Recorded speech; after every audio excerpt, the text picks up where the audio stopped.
Olá pessoal, bem-vindos ao meu canal. Meu nome é Tomás, estou aqui com mais um vídeo. Hoje eu vou trazer perguntas frequentes que me fazem muitas vezes sobre a fenomenologia, sobre a clínica, sobre psicoterapia, sobre transtorno mental. E bom, se você é frequentador do meu canal, se você está gostando do conteúdo, bom, dê like, se inscreva, isso ajuda demais aqui para a gente continuar fazendo conteúdo, para a gente saber que está chegando e que vocês estão gostando. Então vamos lá, vamos ao que interessa, vamos às perguntas. Professor, me surgiu uma curiosidade, né? A conversa sobre emoções me veio uma questão que hoje é muito popular, né? A respeito da inteligência emocional. Hoje a gente ouve muito falar sobre isso, né? E às vezes essa condição de ter essa inteligência emocional, né, soa muito como se pudesse existir um controle, né? E às vezes a gente ouve isso muito como algo como se fosse comercializado de certa forma, né? Você pode aí adquirir a sua inteligência emocional, né? E isso vai te trazer benefícios para a vida. Como ficaria a inteligência emocional para o fenômeno? Olha, inteligência emocional é você ter percepção de você mesmo, é você ir se observando, se sentindo, e não só em você, também no outro. É você estar atento. Então, dá para ir desenvolvendo uma capacidade que ela está em todo mundo. Agora, como é exposto, traz um lado muito marqueteiro, assim, muito como se fosse uma ferramenta que, que o pessoal está explorando, então, para vender. Agora, inteligência emocional quer dizer o quê? Sensibilidade com o próprio corpo. Então, quando você começa a ter um olhar para si mesmo mais cuidadoso, você começa a perceber que o corpo ele reage imediatamente para o que a gente está sentindo. Então, o corpo te dá pistas de como você está se sentindo. Às vezes, a gente não está sentindo emocionalmente nada muito forte, mas o corpo está tenso.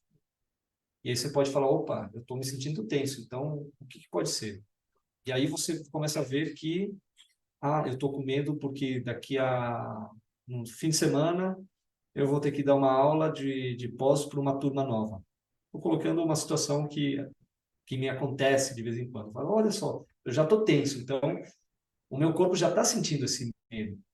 Mas uma vez que eu começo a olhar para ele, o medo ele vai desaparecendo. Porque eu falo conscientemente, eu falo, mas eu estou preparado. Eu sei do que eu vou falar. Eu sou bom no conhecimento que eu vou transmitir. E aí, pela consciência, eu consigo acalmar o medo que ele estava num ponto mais pré-reflexivo. Só que o corpo ele está sempre mostrando para a gente o que a gente está sentindo. Então, isso seria um olhar sobre o que é essa inteligência emocional com nós mesmos. Agora, no outro, é observação. Então, como terapeuta, a gente observa o outro. E ele não se manifesta só na narrativa. Por que eu falo isso? Porque eu vejo que em todos os modelos, acaba, não em todos, mas em muitos modelos, principalmente os modelos explicativos, e também dentro da fenomenologia, para a linha mais existencialista, se trabalha muito na narrativa, no conteúdo da narrativa. E aqui chegou a Freia. Para quem não conhece, essa aqui é a Freia. E bom, e quando você fica apenas no conteúdo da narrativa, dá para explorar muita coisa. Dá para achar os significados, dá para achar os sentidos, dá para explorar a história de vida da pessoa. Mas se nós, como terapeutas, não estivermos atentos na observação da pessoa como um todo, e isso que se faz a partir da fenomenologia, observar o ser como um todo, pode passar muito desapercebidamente que quando ela está falando de alguma coisa na narrativa, a pessoa fica mais tensa, fica falando, a voz dela começa a variar. O que ela está mostrando? O corpo está mostrando que ali tem um conteúdo emocional importante. E aí é importante explorar. Às vezes a narrativa não está falando nada demais. Se vocês ficam só no discurso, pode passar batido. E muitas vezes passa batido. Se a gente foca só em querer dar explicação e querer entender o que que a pessoa está falando no seu discurso. O que que eu estou falando? O que que eu venho observando já de vários anos na terapia. O discurso é importante, só que mais importante é achar essas tensões emocionais que se manifestam pelo corpo. Então, estar atento à pessoa como um todo. Isso ajuda muito a fazer essas explorações e chegar, não vou falar que um corta-caminhos, mas é captar a essência das questões. E lembre-se, toda questão que a pessoa carrega, que a pessoa traz, que nós fazemos, não estou falando só dos pacientes, mas de todos nós, tudo que a gente memoriza, tudo que a gente carrega como memórias, como lembranças, tem um valor emocional.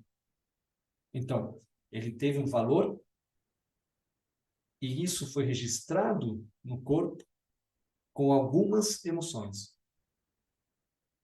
E ficou isso muito evidente na pesquisa que eu fiz na minha dissertação de mestrado. Aí vocês veem, né?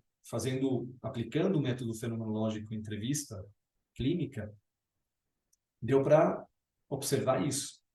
Como a exploração de uma emoção leva a memórias que levam a significados, a valores, a situações que levam a mais memórias que conectam com mais situações.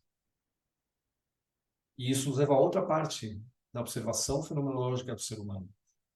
O ser humano está no presente, mas ele está carregando a conexão com toda a história de vida dele. Só que toda essa história de vida dele se representa como? Nas situações que a pessoa consegue lembrar. E tem algumas situações que a pessoa lembra um pouco, mas não tanto. Que é o campo que está entre o pré-reflexivo e o reflexivo. E a gente entra onde? No que se denomina como fenomenologia genética. Que é basicamente isso, é olhar para a gênesis das manifestações ou da onde se origina uma manifestação que se dá no presente, mas que tem a ver com a história de vida da pessoa.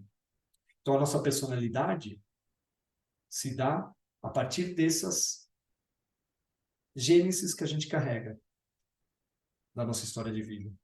Gênesis do quê? De experiências que eu carrego que foram marcantes para mim. E que elas acabam dando um contorno do que é a minha personalidade. Mas qual que é a questão aqui? Que a gente pode mudar a nossa personalidade. Como eu faço isso? Olhando as questões que me mantêm preso a determinadas formas de agir. E aí entra as emoções. Então, repare só como tudo está conectado na fenomenologia. Agora, as emoções são um ponto, para nós terapeutas, riquíssimo, para poder ir explorando como a pessoa se manifesta no presente, mas carrega a sua história de vida. E trazendo para a consciência essas emoções, a pessoa consegue ir destravando esses bloqueios que limitam a vida da pessoa no presente. Fazem com que ela se coloque numa situação, às vezes, social, com muito medo, com muita insegurança. Que fazem com que a pessoa, às vezes, deixe de optar por fazer uma mudança de trabalho porque ela não acredita nas próprias capacidades. Estou dando alguns exemplos básicos, mas a limitação que muitas das pessoas têm com a vida vem de uma autolimitação que tem a ver com a sua história de vida. Ou então por falta de capacidade, e aí, bom, vai atrás de formação, vai atrás de melhorar a tua condição como profissional. Agora falando sobre o ambiente profissional. Mas pode ser para qualquer ambiente. Então, quanto mais a pessoa se sinta em paz com o seu passado, mais forte ela vai estar vivendo o presente. Mais capaz ela vai se sentir para poder exercer a vida da forma como ela quiser.